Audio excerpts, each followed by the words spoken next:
First up, thanks everybody for coming. This is awesome to see everybody. I mean, this place is packed. I don't know if I've ever seen it this full. This is awesome. Real quick, members of the media, if you have a question, just raise your hand and we will get you a microphone. Please ID yourself as well so that a coach knows who everybody is. So without that, David, I'll turn it over to you. Thank you. Thank you, Dave. I appreciate it. Boy, it is. It's always this crowded at hockey games, though, Dave. What are you talking about? You know, it's an honor to be here and a great day for Miami hockey as we move forward as a program. I first wanted to thank the Board of Trustees for their support of everything we do here in ICA, the President, President Crawford, and his wife, Dr. Renata Crawford, and all the effort and energy they put into helping support athletics. I want to thank my staff. There's been a lot of folks at work very hard through this process to help me and aid me and also cover for me when I've been out of the office. So I want to thank everybody on staff and the current hockey staff for everybody keeping the ship running. I want to thank them for all their efforts. It's certainly been a big effort here for a couple weeks, but do appreciate everybody. I want to thank the student athletes who are all here for all of your commitment to this program and continued efforts on its behalf. So I thank you for all that. I'd be remiss if I didn't thank my wife. A lot of late night phone calls here. So I thank her for all of the time she gave me to get this done. And it's funny because I had a lot of people in town this weekend tell me, you know, this must have been really easy. This was a pretty simple process. We all knew Bird should get this job. It's never quite as easy as one might think, is what I wanted to say. The perception that it was easy is not. It was not easy. The reason that is because of who this man is. He's passionate. He's loyal. He cares about where he is, and he cares about the kids that he's coaching. And that made it hard because he had put 9 years in over at Bowling Green. And he had achieved a lot there and had a lot of ties to the institution, a lot of friends. They gave him his first head coaching opportunity. This place is his home, though. So those discussions we had were long. I appreciated all of them. I was really amazed with his honesty, his direct approach to things. And so those that think it was easy, it was not easy because he does pour his heart and soul into what he does. I did talk to the athletic director at Bowling Green shortly after we made the change. To his credit, he actually pranked me a little bit. He acted like it was an answering machine. When I called, he actually went through the thing, which I thought that was pretty good. So Bob was great through this process. I have a lot of connections to Bowling Green. My wife is a Bowling Green alum and Bowling Green native, so this was an interesting process in terms of all the interconnectedness between the two schools. But I appreciate all of the efforts of Bob and his staff up there. I must have had 20 alums call through this process to recommend Coach Bergeron to me. After a while, Pat and I, who sits out front, we were joking about, here's the stream, right? All these calls coming in. Eventually, what I started getting down to with each one who called was, tell me one reason we should hire Coach Bergeron. Give me the one reason. Every single one, 100% of the 20 calls said that because when I played for him, I didn't want to let him down. Where I was sold right there is that that's servant leadership. That is somebody believing in what you're telling them, and they're all in on that. They're not being led by fear. They're not being led by concern. They're being led by somebody who believes in them, and they do not want to let that person down. That's the kind of leadership that is just amazing to me and what I wanted to bring to this program. So I know with that leadership, the passion, the focus, the energy he's going to bring to this program is exactly what this program needs at this time. We know we want to make it more competitive within the NCHC and also on a national level once again. It's a proud program. He's been a part of this program on so many different levels. Player, captain, assistant coach, recruiting. It's the perfect time to bring him back to take this where we want it to go. So I'm real excited to have you all here today to share in this day. I'm going to bring up Bill Davidge, who is going to take it from here in terms of introducing Coach Bergeron to the group. Bill? Thanks, Dave. Thank you. Good to have you. I don't know how you did it, David. I don't know how you did it. But I think everybody in this room is pretty well excited. The people that know Berge and who he is, he's a special guy. Always was. In fact, Nordy and I had a chance to recruit him. In fact, I remember signing him, and then basically about 2 weeks later, Steve Cady was allowed to do me a favor and allow me to slide out of the coaching and just teach. But I remained on the faculty here and was part of it. But David, you've got one of the best guys that you're ever going to find. Not only is he a hockey man, but he's a family man. And a Miami merger, if I'm not mistaken here, Berge. No, not at all. No. No. You know, everybody, he looks like a Miami girl. Yeah. We'll leave that at that, Berge. But Janice, I've known as well. They used to live behind us on Country Club. The two boys and just special guys. I remember them growing up, and Berge would be on the golf course behind the house, and they'd be out playing. But when Nordy and I went in to recruit Berge, the one thing that you do is you always ask the equipment managers and the trainers on what kind of a guy is Chris Bergeron, because he had played Junior C the year before and had 60-plus goals at Junior C. He comes into the Chatham Maroons, and in Chatham he had 50-plus goals, right-handed shot, could play center, play the wing, but it was just something about the attitude, and that's where he and I draw a lot of comparisons. That passion doesn't run too far from what you love to do, and you could tell it when he was an 18-year-old kid, the passion that he had on the ice and the comments that you had.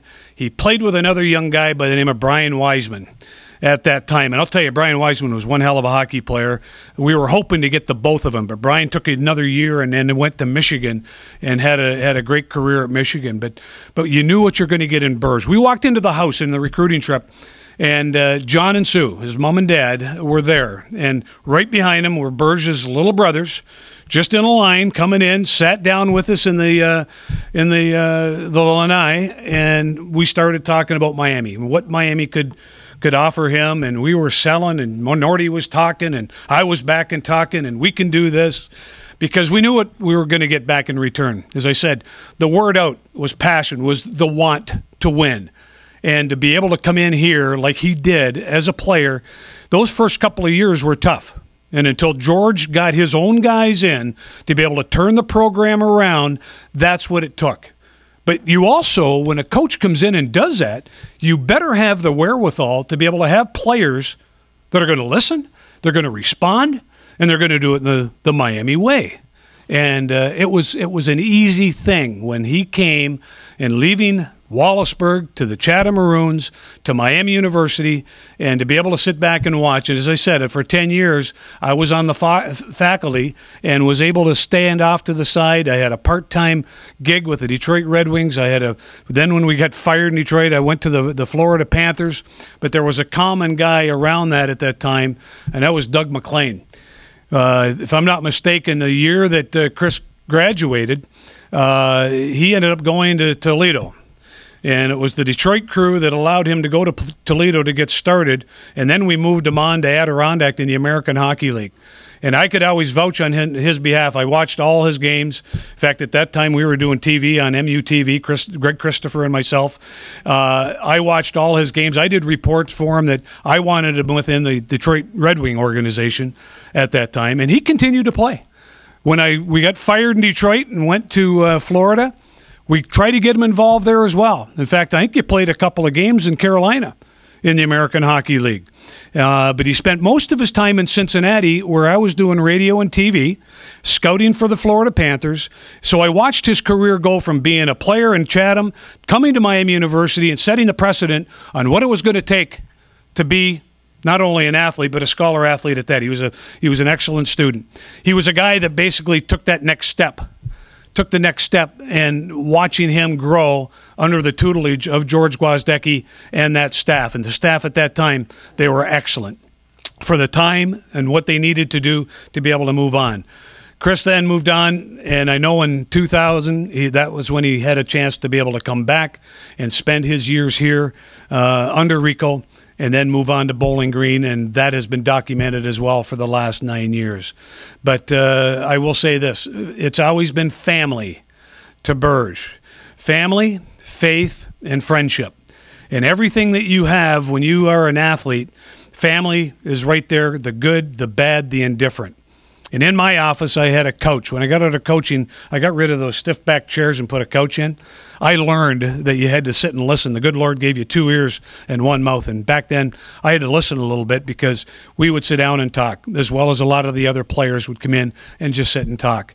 And to be able to watch what this guy has been able to do as a player, as an assistant coach, as a head coach, and now to the pride of the Miami Redhawks, I am privileged, so privileged, to be able to allow Chris Bergeron to come up and be part of it all. Thank you.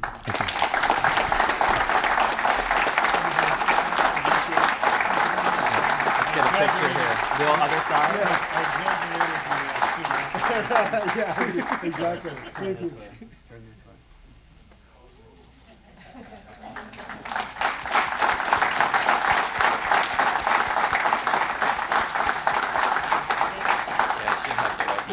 Over here. Stand for a case of beer. Yeah. Something like that. Thank you. Well, I'm going to preface all this with, I see Savage right there. I'm not sure how many people were at my wedding, but when I stood up here at my wedding and I talked about being overwhelmed, I became a hot mess in terms of trying to get the words out. So I'm going to do my best. Coach Davidge, thank you. The one thing he left out about that day at my house when him and Nordy were there and I was signing my national letter is one of my brothers slammed the other brother's hand in the car door. So there was all hell broke loose. I mean, people crying and they took me anyway. So I appreciate that. That's the most overwhelming part for me of standing up here is seeing all the faces, teammates, coaches, administrators, just people that mean so much to me. It's really hard to put into words, but I'm going to do my best. Thank you, everybody, for coming. It talks about how much this place means to all of us. I want to thank my wife for being here. She's got her red shoes on and her red necklace, and her support along with Logan and Connor through this process means more than I can say. I don't do it justice. So thank you is all I can say. I need to thank Bowling Green. Bowling Green gave me an opportunity to be a head coach. And the last 9 years, I poured everything I had into it with Ty and Barry and their families, and watching that family grow. And now the Bowling Green family, in terms of the people, it made it difficult. But the one place that would get my attention was the one place that called. And that's when I go into next and to thank President Crawford and David Saylor for this opportunity. And then I also got a call from an old friend in Coach Katie. And the support from that group of people, again, means more than I can do justice. So I won't try to. I'll just say thank you. Thank you, Mr. Saylor. And we're going to do our best to make you proud. Don't mistake my emotion for lack of excitement, because I'm extremely excited to be standing here right now. I was part of this thing for 14 years, player, assistant coach, and to be able to stand up here, it's a surreal, crazy moment for me as a human being, but it's one I take absolute responsibility for, to do my very best again, and to get a bunch of people that want to come and do this thing together. I just talked to the boys, the current players, for about 10 or 15 minutes and gave them just a little taste of Berge, which may have scared some of them off. I'm not sure.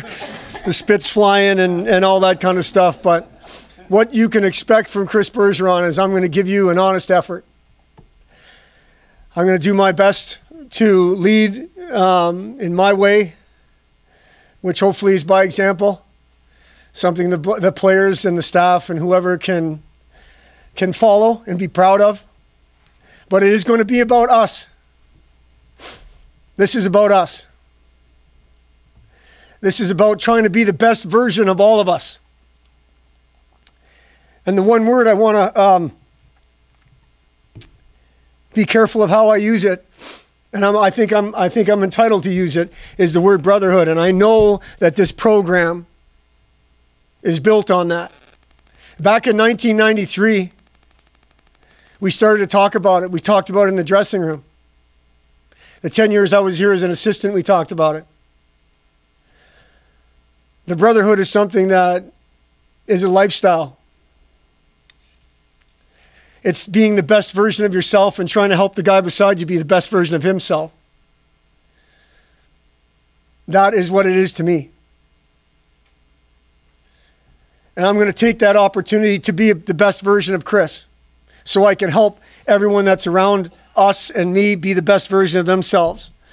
This is an opportunity that these young people have at a place that I think is extremely special and unique. And what my message to those boys will be is what you do with that opportunity, fellas. That's on you. Take ownership of that. But understand the responsibility that you have because of the people that came before you. Players, coaches, administrators. This thing here wasn't built in a day. This took time. And those expectations and standards and that responsibility is real. And it's not for everybody. But if you jump in with both feet,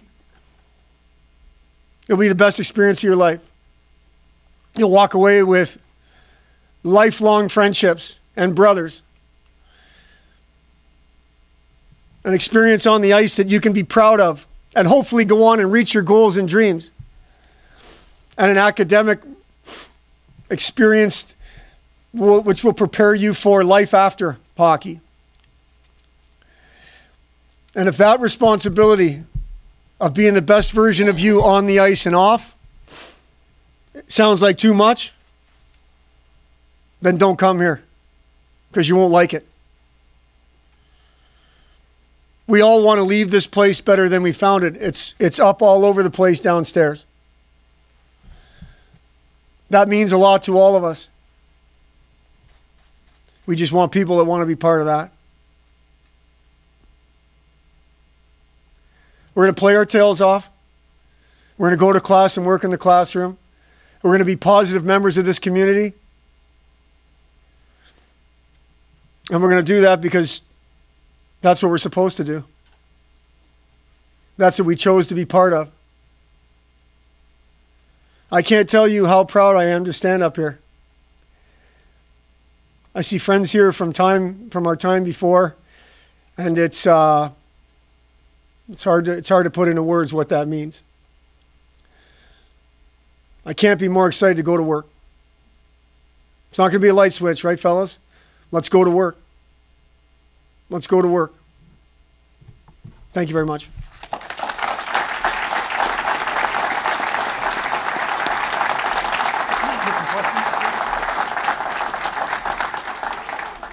Everybody, Marine's over here with the microphone. Right over here. Coach Mark Schmetzer from the Cox Media Group. Hi, Mark. First of all, welcome home. Thank you. And is there a style of play you prefer, and would you recruit players to fit that style? Hard-nosed, competitive, tough to play against. This is going to be a tough building to come into on Friday and Saturday nights. No. I want to have a power play that can score, too. Can't win 0-0. But they're going to walk out knowing that they played a team who's hard to play against. Hi, I'm Emily Smanskis, the Miami student. Hi. Welcome back. Thank you. And you're familiar with turning around programs between your time here as an assistant coach, head coach at Bowling Green. So how are you going to use that experience to kind of get this program back on track? Because I'm not totally sure what are some of the things that are needed at this time right now.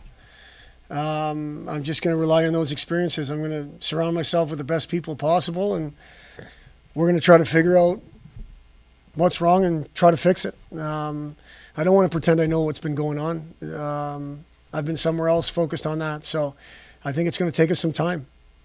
But I see a bunch of the guys over there that want to be part of that too. So it's going to be us.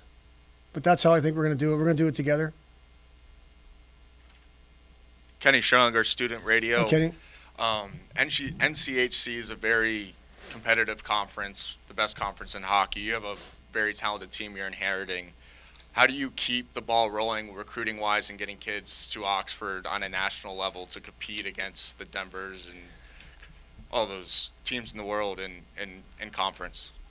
From a recruiting standpoint, I can speak to that a little bit. It wasn't this conference, but it was another one I thought was a pretty top conference at the time when I was recruiting.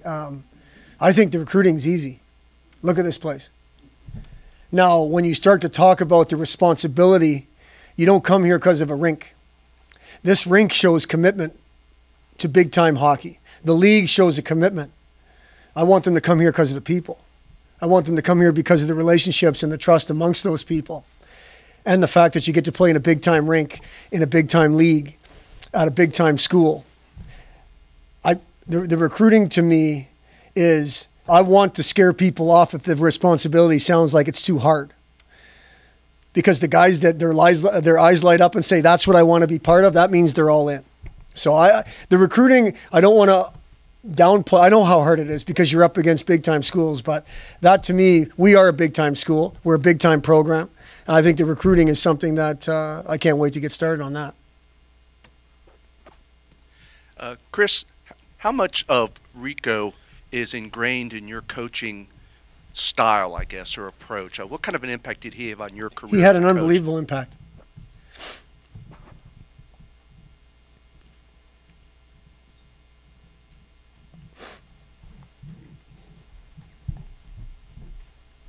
He had an unbelievable impact on me as a coach. He called me in summer of '99, maybe, after he got the job. And ever since then, he's had an impact on me as a coach, on me as a human being. It's hard for me to stand up here and totally talk about it without totally losing my composure because of how much of an impact he's made on me. I look back at those best teams that I was part of when we were here together. It's going to look similar to that. Hard to play against, score, skate, run people over, all that. But he's had a huge impact on me. Coach, all the way in the back. Coach, Jed DeMusi, Local 12. Hi. Welcome back. Thank you. I guess my first question would be, have you reached out to Rico since getting this job? Have you talked to him? And also, you were an assistant for this program in the national championship game that came down to the wire. And all of us know sort of how that ended. Did we win? We still lost, eh? Yeah. How much does that game sort of stick with you, and how hungry are you to get back there? I had a conversation with Rico a week ago, and we exchanged texts this morning.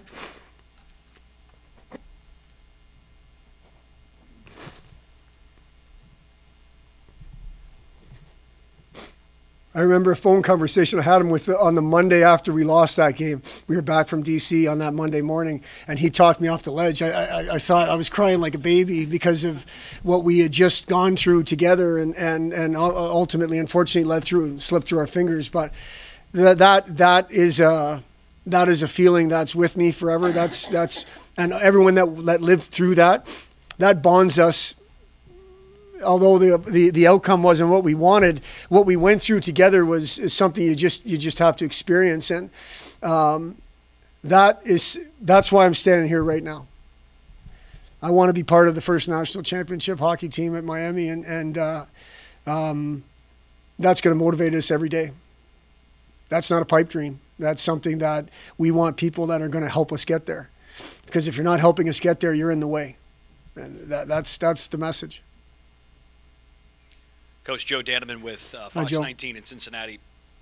When you're comfortable and successful as you were at your previous job, is there any apprehension in taking yourself out of that comfort zone and coming here where the expectation is that much higher, and the expectation is what Jed just talked about, which is getting back to a national championship level? In my 9 years at Bowling Green, I expected to win championships. I expected to go to the national tournament. I expected to win a national title. So the expectations sound to me like they're the same. Now, where the difficulty came was the people. I'm a people guy. I'm a relationships guy. It was difficult because I've got to look at my wife and my 2 boys and say we're gonna do something different. And anyone that knows me knows I'm not comfortable. And it's never good enough, and not in a bad way. I always want more. I'm gonna push. But then when you see the 513 area code on the other end of the line, and it becomes a little bit different. I feel like the toughest thing to leave there was the people. And the best thing about this place is the people. The expectations and the standards, perfect. That's where I want them. Anybody else?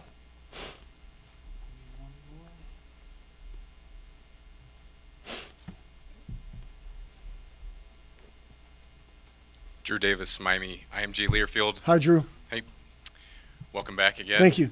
And questions about recruiting trail again, going back to that. What's it take now to go to work to secure the guys that are committed now, that are coming down the road in the near future here? Yeah, it's a great question. I mean, I feel like we've got to solidify staff. And that's not saying anything about excluding current people or not. I'm just getting going. So we've got to solidify staff.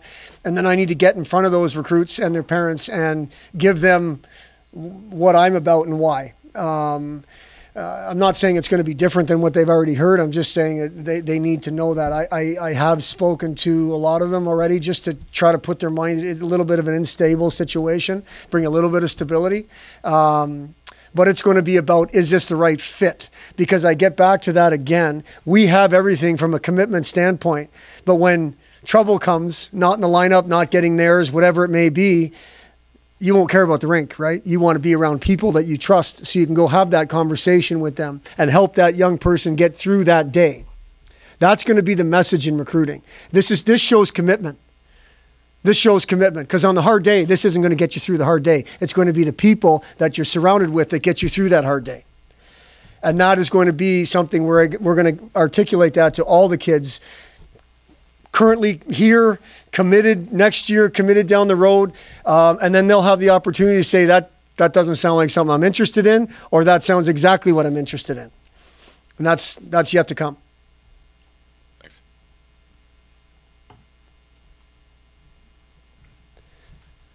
Coach John Lackman, hi. View from the Glass. Hi. Congratulations, welcome back. Thank you. I guess you're for the second time you're in a situation where a team had been not playing its best hockey for a few years, and now you've got this 6-month off season. So what's the focus here in 6 months to get the team back on track?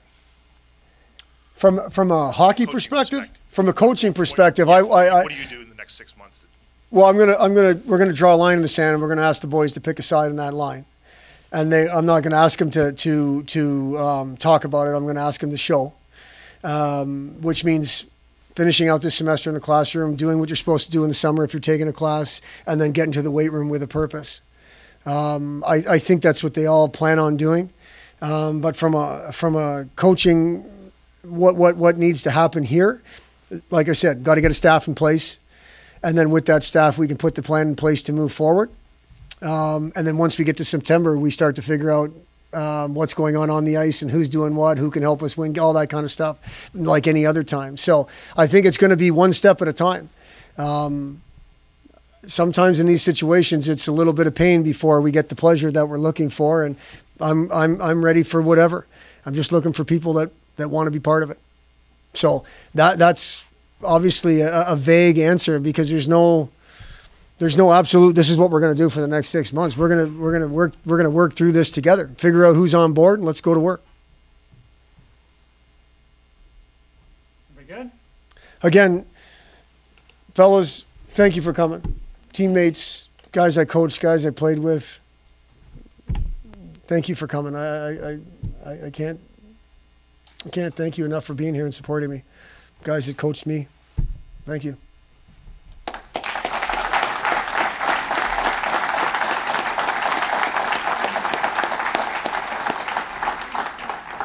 Thanks again, everybody, for coming. If anybody needs to talk with David or Chris one-on-one, they'll be available for a little bit here as well. So just let us know.